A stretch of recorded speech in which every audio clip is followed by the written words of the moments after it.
Good morning and thank you very much for joining us. I am Yori Folani. Thank God it's Friday. I always say that if it's a Friday. Great to have you with us. You know, we've been looking at a series from Monday. It's been about restructuring, democracy, all leading up to, well, we don't do Sundays, but we will be here on Monday, God willing, and just so that we could get as much in as possible is why we went and started from the beginning of the week.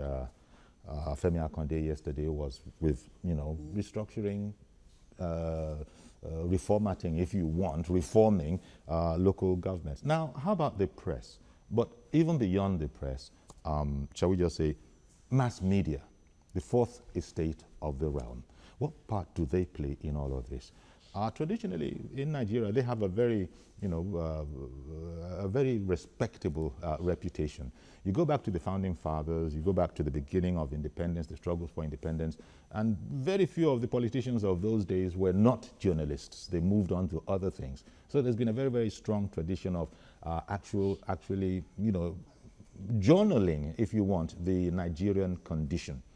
But here we are today. It's a totally different landscape. Now we have new media in addition to the traditional media, print and electronic. We have a scholar here, so I'm just delighted that it is a conversation that's going to be in very, very good hands. Dr. Jide Johnson, Deputy Provost, NIJ, is here. Thanks as always for coming on, Jide. It's a pleasure to be with you. Thank you very much. And Honorable Ikwola Omishoro, he's a former member of the Lagos State House of Assembly. He's an educationist and a political affairs analyst. And in particular, we're going to be leaning on the education part because, hey, what can the populace do? If you're not educated, then you can't really effectively consume that which mass media is putting out. But let me start with you, Jide, if I may. The horizon has changed now. Electronic and radio and TV, it existed at the beginning of our, you know, quest for independence, even if it was in its infancy, especially television. But now we have mass media. It's so important that it's even mentioned in the Constitution, you know, the fourth estate of the realm. What part has it been playing, and what part should it be playing? I ask it this way because education is going to be a key part of all of this, as I said. We hear that in those days, standard 6, primary 6 people were, you know, people who could understand issues. And but now, people have been complaining, yourself included, in previous conversations, bemoaning the fall of education. Does it affect anything nowadays? Well, first and foremost, looking at what the role of the media should be and what role the media has played over time, you agree with me that our independence was fought and won by the crucial role the media played during our struggle for independence. Our democratic experience after independence and freedom from military rule was fought and won by the doggedness of the media. The media play a crucial role. And it wasn't a very easy job. Like rightly pointed out, the 1999 Constitution even recognized that as regards giving specific function to what should be the role of the media in Section 22 of 1999 Constitution, that the media shall be the watchdog of the society. So, essentially, the media has a critical role to play for the good order of any given society, for democratic development. The media also has a role to play to enlighten, to inform, to educate the citizenry so that they can take informed decisions. The media also has a role to play to provide an alternative platform to the establishment so that people that have contrary view could give expression to their views in the marketplace of ideas. That those are the roles that the media ought to play. Now, if we look at what the media has done in the past, vis-a-vis what the media is doing now, and with the advent of the new media, which you talked about, you will see that we have challenges. As much as there are challenges, there are opportunities that we could tap into as an institution, because the media today has taken over the role of the church as an institution. It has taken over the role of the family as an institution. These are social institutions that play a critical role in the socialization of anybody into the society. Indeed. Let me stop here. Indeed, thank you very much. Honorable Omishere, I imagine that you probably come along with a lot of that. Education is a key part of it all. No doubt, when you were a young student, maybe in primary school, you can gauge the interface that you had with the news. You didn't have too many distractions. First of all, it was just radio, it was newspaper, and it was TV. But nowadays, it's a totally different ballgame. Most of the youth, and there are a lot of numbers there, most of the youth arguably are glued to social media and not particularly matters that concern them and their future. How much of a problem do you think this is? Is it education, or is it that society just exploded? I think it's both. Education itself is acquiring knowledge. And knowledge is not only what you read, but what you see, what you hear. Modernization has widened the scope of knowledge. But the quality content, the positiveness of knowledge gained is different today from in those days. In those days, we were made to read the books. There was no diversion of thoughts. And the budget for education in those days was far higher. I'm not talking in terms of volume, but in terms of percentage. They paid attention to education, free textbooks, good teachers. In those days, you have so many teacher training colleges. Today, you have polytechnics, OND, business studies, and a lot of qualifications that are of no use to the technical development and mental development of the youths. But be that as it may, we cannot go back to the past. We have to move. But how do we move? The United Nations itself has a percentage of budget that should be spent on education, on health. But our government has never heeded. We keep on spending more on defense and some other whatnots. And I think the problem we have today starts in the 70s. In the universities those days, there's more concentration. They provide for hostel. They provide for everything they need. They eat well. Even in the primary school, they feed well. But today, the government, the parents, everybody's looking for money. Nobody pay attention to the youths. So the sense of value has really plunged down. And I want to tell you that while we are battling from lack of inadequate investment into education, suddenly social media caught up with us. And today, send your child on errand, she's pinging, and with a journey that would take her 5 minutes will take her 1 hour. Look this very social media, sorry for interrupting you. This very social media is what former President Barack Obama used most effectively to destroy, decimate all his opponents. They just didn't have a clue. Being a much younger person, he connected with the youth. And here there's another aspect to it, that the youth were there waiting to be connected to. Yes. Do you think the youth that we have, and I talk about the youth not to denigrate them, but simply because they are the numbers, are they as interested as, for example, it happened in the whole Obama scenario, where there were youths that just were waiting to be tapped into, and then they along the line, he carried the day. I don't know what your experience is, but apart from some enterprising youth that come on television, for instance, most of them seem to be not interested. Whose fault is that? I think you can't build something on nothing. The foundation was weak before the advent of the social media. Look, and so they took the path of least resistance. Because if, a child, a secondary school certificate student that passed out, that cannot write a composition, that cannot write 10 sentences without making mistakes. Now social media came in where there's liberty to write anything, to spell anything, to present anything, and they say, don't you know it's social media?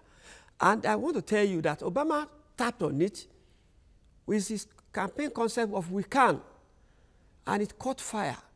But yes. I am telling you that here, the exposure of the social media met us in limbo, and it's not unlikely that it will cause more damage if we do not invest more now on the real classroom education, on the real home training. Today, as I talk to you, all parents are out on the road, leaving their children. Go and do lesson. And by the time they come back, the children have slept, no impact of parents on the children, nothing, nobody knows what they are doing. And apart from that, at night, go and check the computer, where your child is playing. Go and check what the sites they are visiting.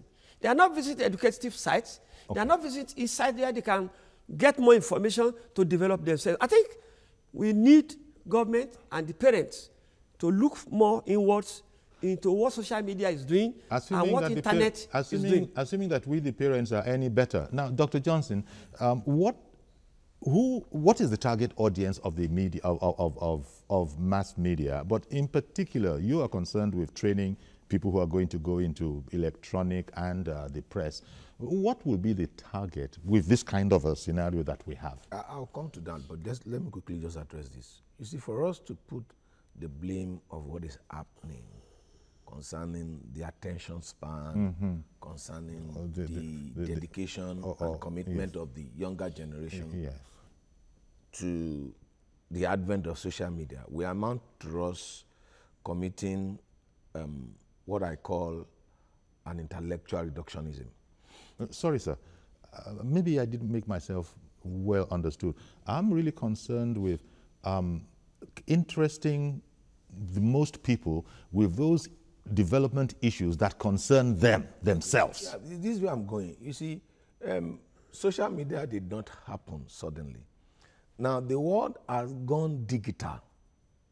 We are still analog. You see, when the world has embraced digitalization in the education, in every aspect of their lives, when they've embraced it, we have not embraced it. In what way have we used? How many classrooms in Nigeria can you teach and access the internet and access the World Wide Web? You know, you go to an average classroom elsewhere, in other climes, in the comfort of the classroom, the teacher will assess whatever he wants to assess on the information highway, because it is what you used to teach that student will embrace. So we don't use digitalization in our teaching, and we expect the children to use their own... Or to receive that teaching. Exactly. How can they receive that teaching? Their own little knowledge of digitalization, which comes through social media, for them now to deploy that for their academic activities. We are missing it, which is why I said I want to quickly respond, which is what Honorable said, concerning government paying lip service to education. Because if we really want to, how do we embrace digitalization and we use internet technology so that the present generation will use this technology for positive purposes? Because you can access everything. Yes, and then you can, I would imagine you can actually begin to put information that you know they need out there, access, in there. You see, I don't need to visit any library. Happening. I don't need to visit any library to conduct any research. Well, apart from Washington State that I said has a Opoimo, I don't know. If on my phone with internet, I can access whatever knowledge anywhere in the world. So that we need to address. However, coming to the question which you asked. Okay, let me take a quick break so that you can then address it without interruption. Stay with us, please. We'll be right back.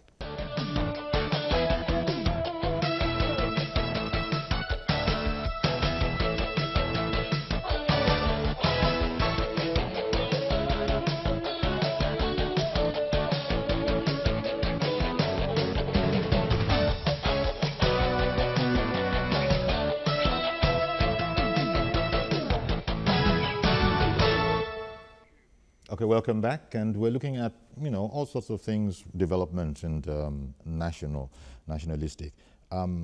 So the National Orientation Agency, it's supposed to sort of help somehow change our minds, change our perception, change our attitudes. But we've established that that is going to be a function of education. Now, it's part of what the press does as well. But that is assuming that the press is producing for an enlightened public that will be able to consume its ideas. Are you happy that that is indeed the case? Who exactly is the media? And let me go to the press, which, you know, arguably is one of the more important aspects because it's documentary and it lasts forever. Who exactly is the press writing for? Well, the press is meant to write for the people because the word Which press is people? The word press Yes.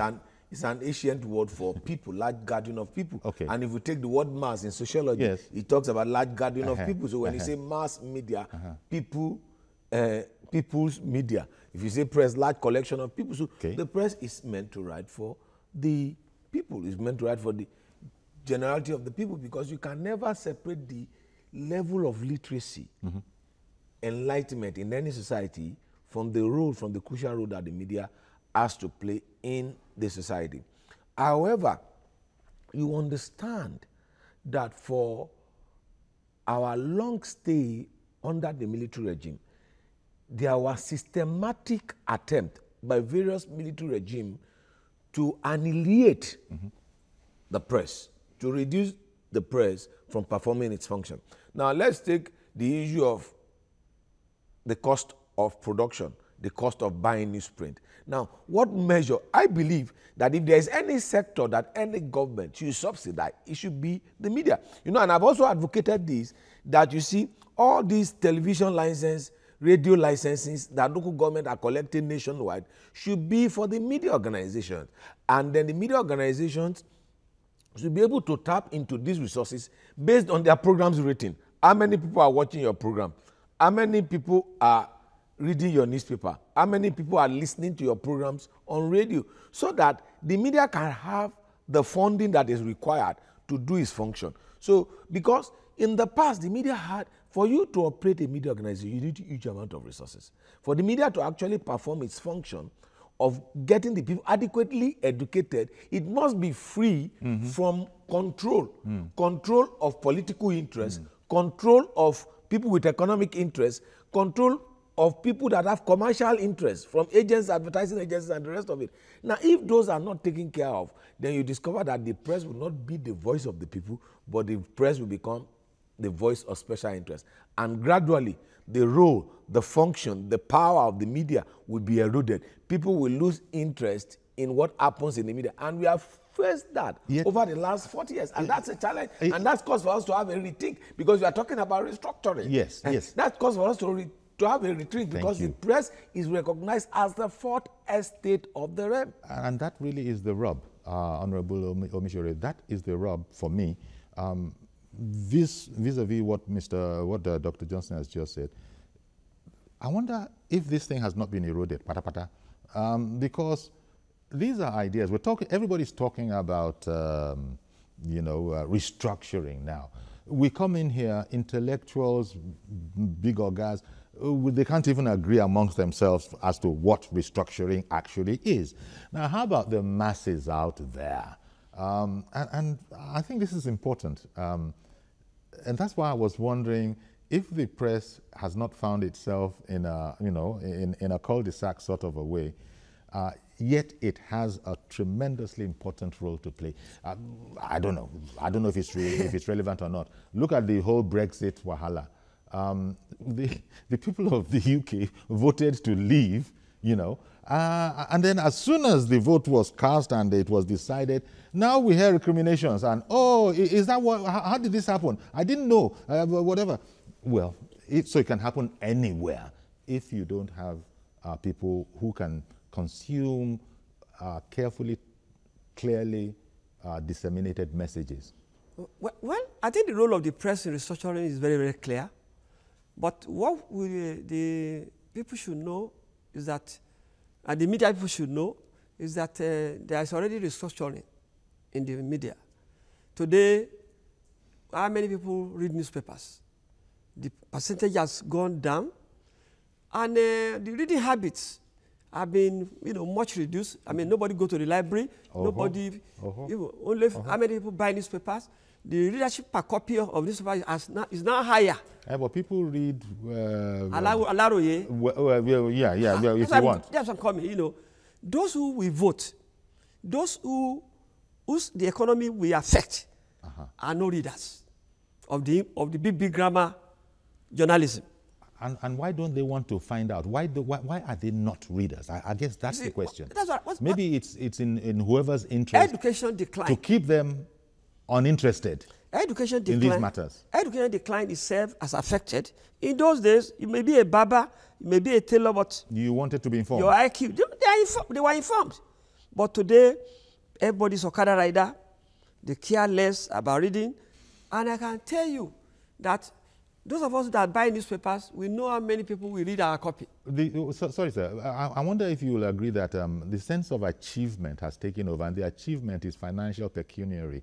If people can just get hold of a car and get hold of the house of their own, that's the end of life.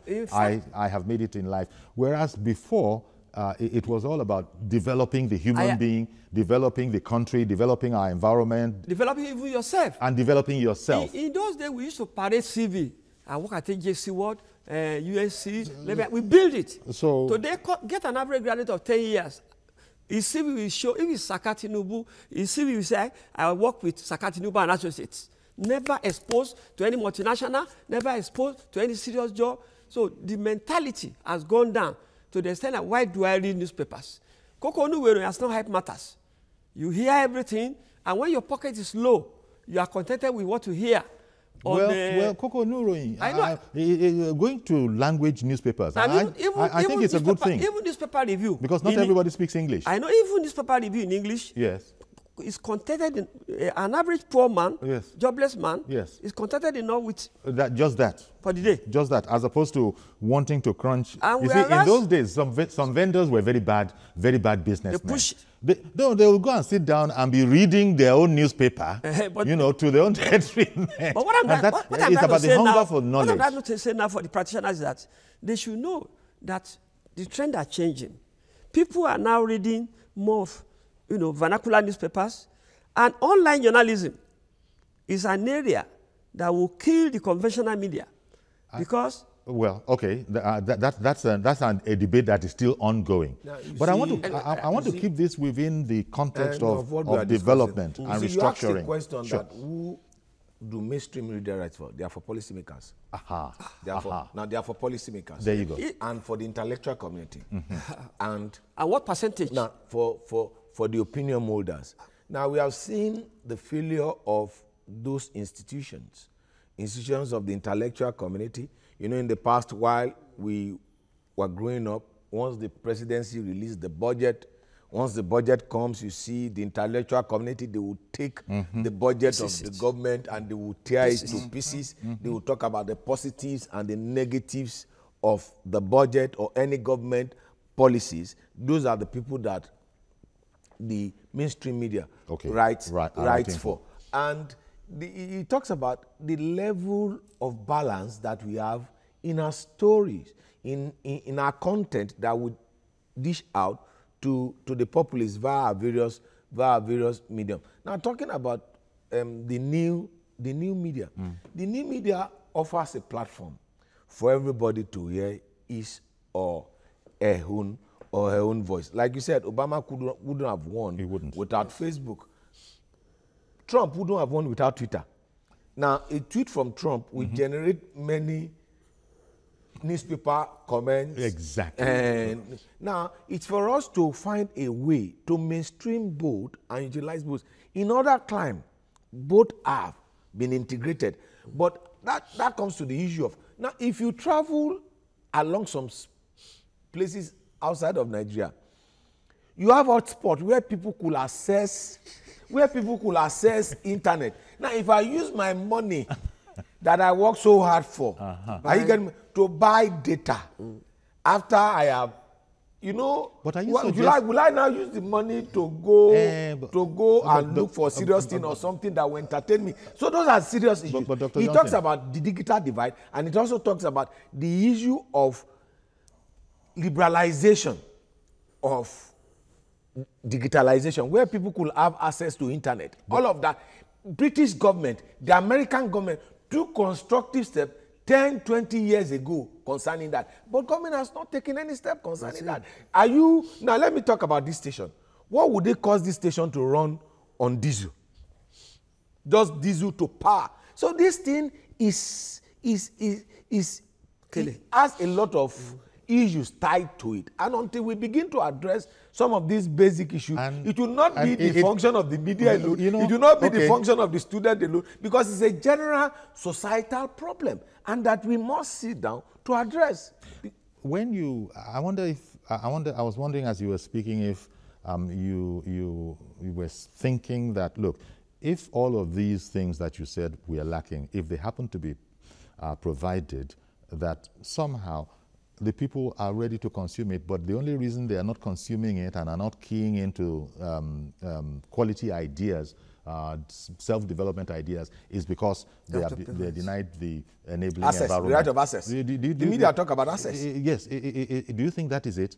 Now, in those days... Because you will find out that if you were to do any research, which I'm sure you've already done, you try to find out what it is that people want to watch on television, for instance. It's not the news programs, as you know. It has always been like that. It's not the current affairs programs in terms of the figures.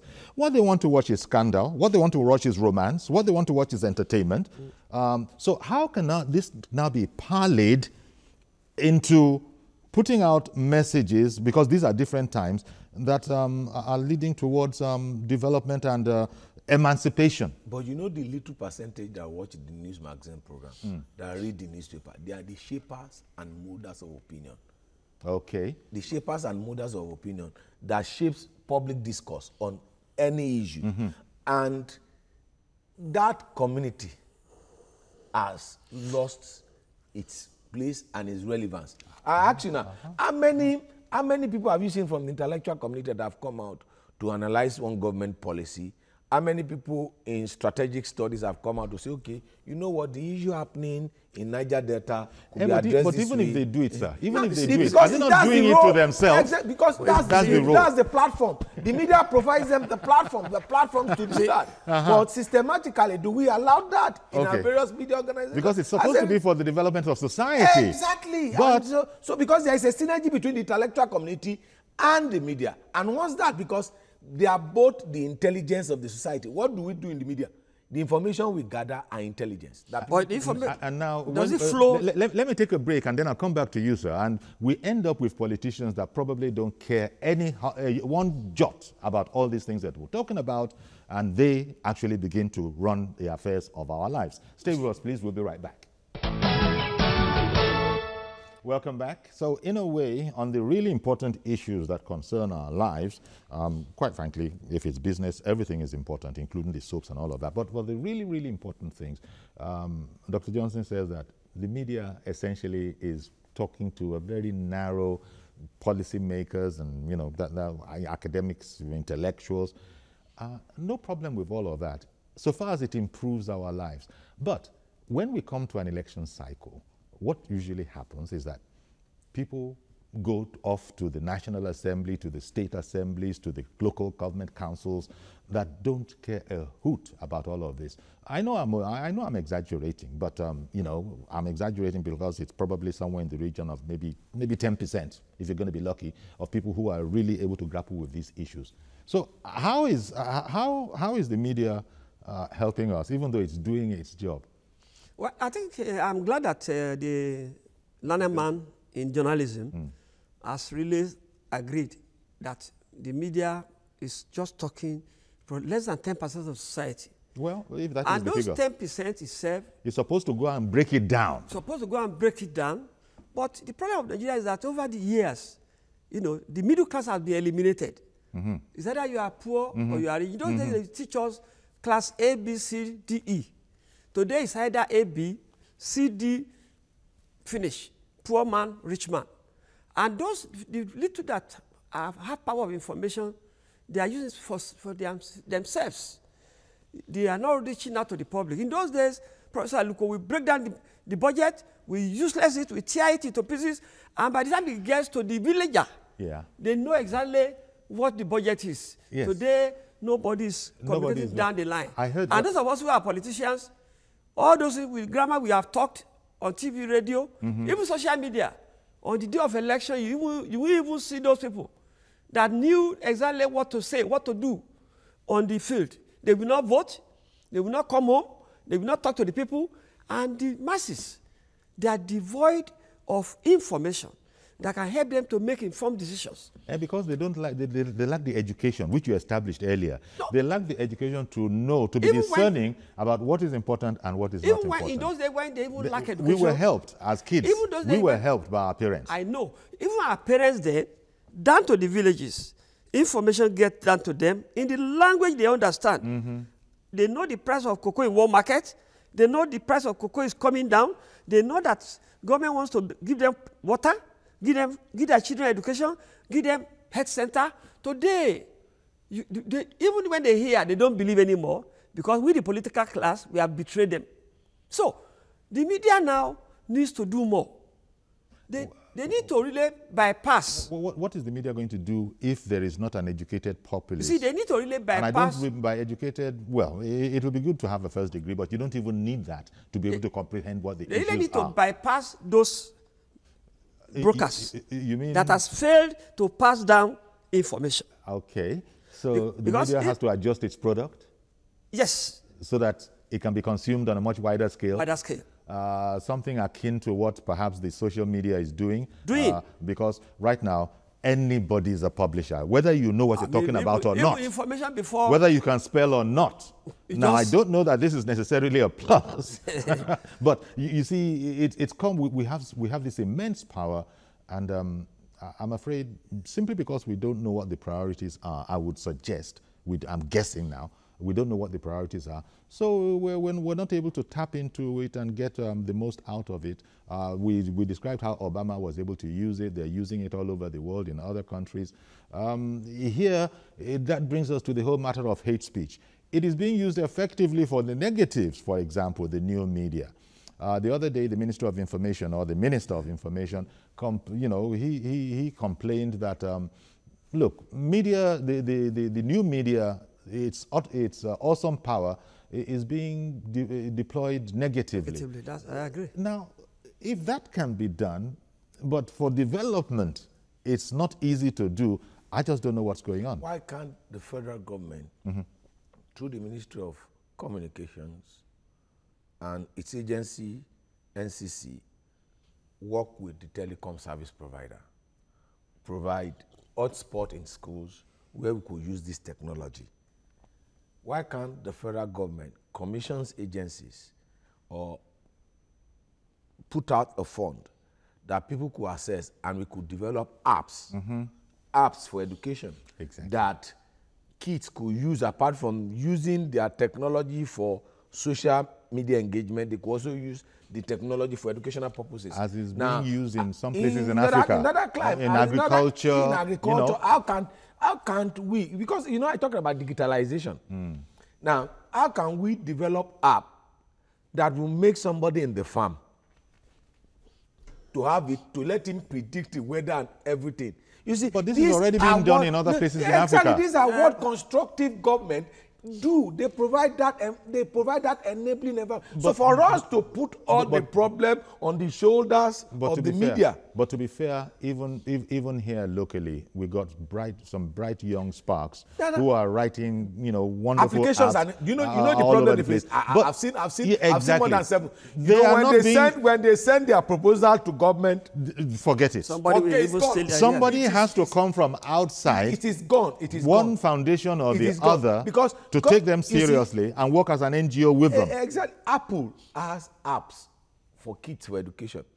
What stops government through its policies in making MTN, Etisalat, and the rest of them, 9 Mobile or whatever it's called, Airtel and the rest of them do? You know what? If you do this, we'll give you this tax rebate. Because we must embrace digitalization. There's nothing anybody could do with the social media. I remember at a particular without point social in time, media. Yeah, without social media. Because I remember at a particular point in time, there was a particular religious organization that said its members should not watch TV. And they stopped TV. And then they had a program on TV. And then now they are making use of, they are now making use of. You can never ignore. You must embrace the media. Indeed. Because the media is the platform through which you get people to be literate. Well, good morning, Candy in Yola. Good morning, Uncle Yori, and good morning to the gentleman there. Good morning, ma'am. Good morning, ma'am. Yeah, I actually want to contribute to one fact about this social media thing. Yeah, social media is good. But then social media has affected our children. The standard of education, which has been bad for some time, is now even the one. In fact, my name is K-A-N-D-I, not C. Oh, K-A-N-D-Y. D-I. Yeah, I. K-A-N-D-I. We'll Yes, correct please. that. Thank you. Yes, I've discovered children now don't even know how to spell, more especially because of this social media. A child will want to tell you and, or you send a child like the other gentleman said, a child does not concentrate on what you ask him to. He's moving on the street, he's tampering with his phone. They won't construct any good English because they are using the social media. Everything has been abbreviated. But in those days when we were in school, you are made to write essays, you are made to make constructive statements, because even the teachers there were very serious. The teachers know what they are doing, but even the teachers of nowadays, most of them are like these children. They don't even construct well. They don't even know well before they even teach their children.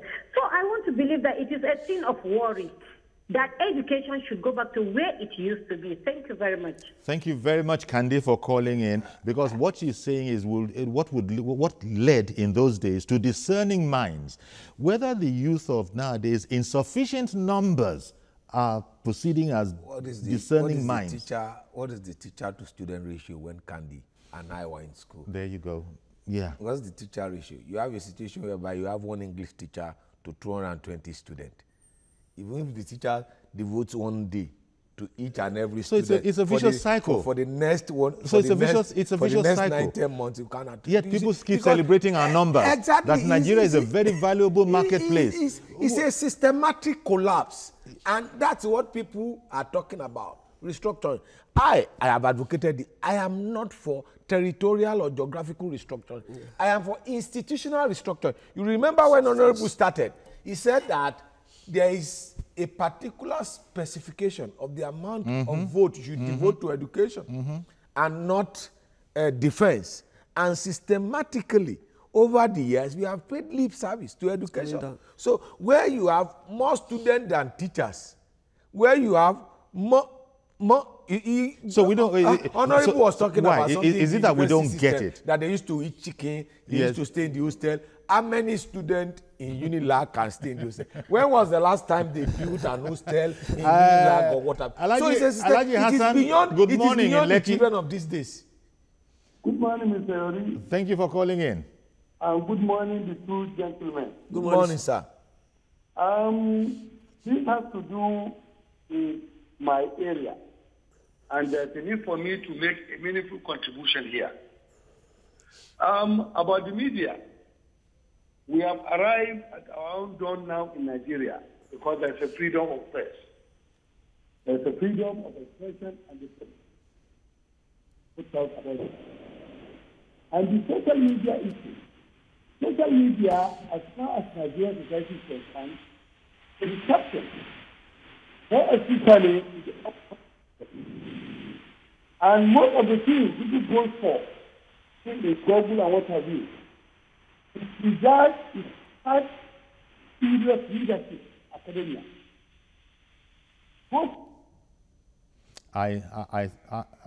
That line was not good. I don't know if it was a battery or power or whatever, but we got generally the sort of outline of what you were talking about. Look, today I don't mean anything by it, but I asked a young lady, I asked a young person, look, could you name 3 ministers?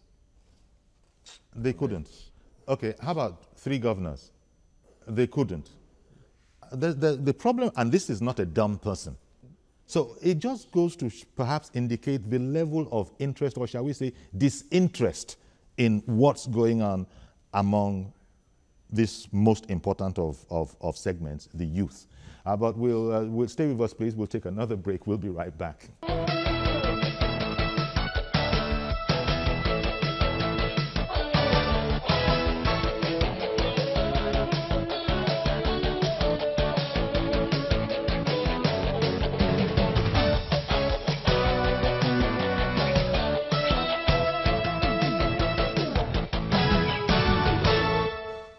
Okay, welcome back. So we left on the number that, look, I asked a young person who is well read and actually who studied abroad, but lives here now, and couldn't mention 3 ministers or 3 governors, not even their own. At least you come from a state in Nigeria. Now, doesn't this point to a lack? This is not about the person being stupid. It's about the person not being interested. Because if you were to ask that same person, perhaps, I don't know, maybe top 10 rap singers, top 10 whatever, maybe they'd be able to come up with those. Because those are the things that are interesting people. It's not like in the past, way back, when people were just generally concerned about nationalism, about how we are as a people, our national pride and all of that. Those things nowadays don't matter. And how are we going to get along if you have those people not being passionate? Okay, leave passionate, not being interested in those kind of things. You see, the problem is that there are so many programs that are competing for the youth. And in those days, we used to have the educational programs. We used to have programs about the nation. We used to have programs about your immediate community. All those are gone. In fact, those because of free market, Abby? Yes. They just left in it fact, all. Those who are planning, liberalization. Program planners these days now look at the research report. Of course. What does research? Wouldn't you? Of course. I mean, for commercial gain, why not? Of course. But so to get the mind of the youth, what do you want to do? The sports, the hip-hops, the music, a lot of things. And at the end of the day, the substance that make a nation, the substance that even build them into manhood, to make them stand up, be an investor of future, are all gone. Well, I don't know what's going on, because when you look abroad, there are still this side of town that you're talking about, entertainers and all of that abroad, see, but they are interested. Abroad. They are interested in their community, in their country. Abroad, they had will venture opinions. Abroad, they had background. Okay, but I got to take a call. I'm sorry. Mr. Yakub from Dokwemu, welcome, sir. Yeah, good morning, Shivjari. And good morning to the 2 gentlemen and in the studio. Okay. Shivjari, to me, I think is a hello. Yes, we can hear you. Can you hear me? Yes, we can hear you. Thank you. I think to me, it's a problem of our federal government and a state government. Why am I saying that? The gentleman at my right side said something very, very important earlier, that in the olden days, Shivjari, how many pupils in the class? How many? But today, Shivjari, if you went, especially when you went to a public primary school, Shivjari, you will share tears. A situation whereby one teacher managed 150 pupils in a class. What do you expect that teacher to tell them? How are they going to understand what he's trying to tell them? And then about the social media of a thing. I think the federal government and the state government or the teacher in the school should look well at the social media, how to manage that social media to teach the children. Because the reason being, it is already come to state. No, nothing that we can do to it. Whether you like it or not, if you teach them, they will still go beyond what you teach them. I think that's one first paper. Now, the federal government should be able to spend more money in our education. It's because failure to do that, we are not going to get what we are looking for. Today in China, they are using their language to teach their children. Today, China is controlling the world of business today. So what happened? We should restructure our education system. Thank you and God bless you, sir. Oh, thank you very much. Restructure education. I think he made a point there that interests me. This question of using foreign language. Yes. To teach our children. There is no nation in the world where they use their language and they are not progressing. You can imagine if I go to university and I study mechanical engineering with Yoruba language. First class is my portion. Can this generation even speak Yoruba language? Thank you. I was going to say that. Do not let us think that when we're talking about a lack of education. Excuse me. Why did if you can't read in Hausa, you can't read in Igbo, you can't read in English and Yoruba, you can only read in English. But it's a deliberate thing by the colonialists, which we must redress. But when did the colonialists leave? They left 7 years ago. Exactly. Even when they left 7 years ago, we knew what was wrong. What is GRA, Government Reservation Area? What is police barracks? It was because the Europeans don't want to live in our midst and they were afraid. Okay. And when we got independence, our big men went in there, yes, continued, instead of dismantling the system. Okay. So they're part of the problem. Yes. But let me take Mr. Mazi Okoroafo. Good morning, sir. Good morning, sir. Good morning, our guests in the studio. Honestly speaking, you see, the media is ready to work without looking back. Look at the state media, the radio, television, newspapers, continue singing the song of the owner without caring about others. Now, we are talking about social media. Social media has destroyed the youth of today. It is a high time for our government to do what? To sit up and know how to do it, to moderate all these things. If you go to the school now, I thank God, there was a lecturer in the school that was last week. He told them that anybody at his lecture, if he heard any sound that is linked to it, he will collect the phone. He smart it day and day. After doing that was the student know that the young man said, go to secondary school now. A lecturer is teaching, or the primary teacher, you see the student will say, if you go to a exam hall now, students go with the highest and the most expensive handset. Oh, yes. Where they will tell you they will download question and the rest. Into the exam hall. Now, these are the problems we are having with the so-called the technology. The technology is not helping because we have now married the technology, leaving the basics. Now, like one of the guests by the right hand was saying, that you don't need Facebook, you don't need library. Okay, Dr. Johnson. Because after writing all books you are writing now, you must bring a copy and keep it in a library for reference purposes. That is why we should talk about the e-library. Just bringing the e-library into this system. It will help us because most of our universities, they are not connected to all these e-libraries. It's a major problem. A graduate university has come to work. I'm telling you, I'm giving an example. Come and teach. I'll give you the topic. He will now ask me Facebook. I say, what type of rubbish are you telling me? I will give you a Facebook. You read accounting and you expect me, who is a management to give you accounting Facebook. Does it tell you well? These are the problems we are facing today. Unless that when I should, our lecturer will tell you, go and buy the social textbook for a particular course for reference purposes. But how many our graduates have Facebook to talk of? None. They will just come down, they will go to that print and find and come and say, well, what we are doing there? Finding and submitting. Is that the best? It's not the best. Why? Thank you very much, Mazi Okoroafo. So with the state such as we have it, this restructuring that we're calling for, by the way, some other people have joined the debate. I understand that former head of state Abdulsalami Abubakar has joined the conversation, saying that, people should be careful and just be transparent about it. And I think I was hearing that someone else. So the debate is continuing, or the conversation is continuing. But is it in this kind of a milieu that we're now going to be restructuring? Now, what stops a lecturer from doing a lecture on Facebook? Nothing.